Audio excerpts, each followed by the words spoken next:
नमस्कार दोस्तों, स्वागत है आप सभी का मेरे YouTube चैनल स्टेनो गुरु शिवा में। दोस्तों शुरू करते हैं आज की एडवांस डिक्टेशन।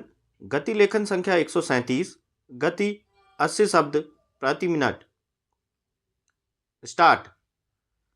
तकनीक अपने आप में एक निरपेक्ष संसाधन है जिसका मकसद मनुष्य के जीवन को ज़्यादा सुविधाजनक बनाना रहा है। ज्यों-ज्यों इसका विस्तार होता गया, इसके बहुस्तरीय लाभ भी देश दुनिया को मिले, मगर इसके समांतर ज़्यादातर तकनीकों तक कुछ ऐसे लोगों के हाथ भी पहुँचे जिन्होंने न सिर्फ उसे अवैध या गलत तरीके से कमाई और ठगी का जरिया बनाया, बल्कि आम लोगों के सामने कई तरह के जोखिम भी पैदा किए हैं। आज ज़्यादातर लोग अपने बहुत सारे दस्तावेजी कामकाज के साथ साथ आर्थिक लेन देन के लिए डिजिटल माध्यमों का उपयोग करते हैं।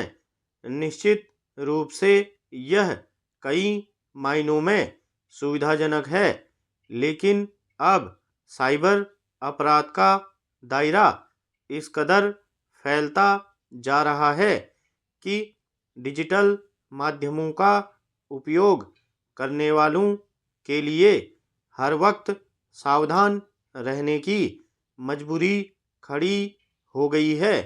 यूँ साइबर सेंधमारी सरकारों तक के लिए चुनौती बन गई है, लेकिन भारत में इंटरनेट को ठगी और वेबसाइट या ईमेल हैक करने से लेकर भयादोहन तक का जैसा जरिया बना लिया गया है, वह कई स्तरों पर चिंता पैदा कर रहा है।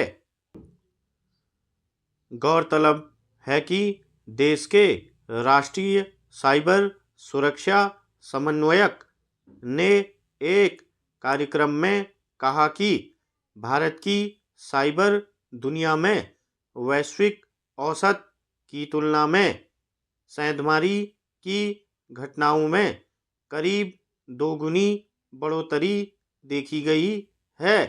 यह स्थिति तब है जब सरकार से लेकर निजी क्षेत्र तक सभी ओर से कामकाज के लिए डिजिटल माध्यमों के उपयोग को प्रोत्साहित किया जाता और इसे सुरक्षित बनाने के तमाम इंतजाम करने के दावे किए जाते हैं, मगर हकीकत यह है कि आम लोगों से अलग अलग तरीकों से साइबर ठगी करने की तो दूर, बेहद सुरक्षित तकनीकी दीवार के भीतर माने जाने वाले अनेक सरकारी संस्थानों से लेकर कुछ बैंकों की वेबसाइटों तक पर बड़े साइबर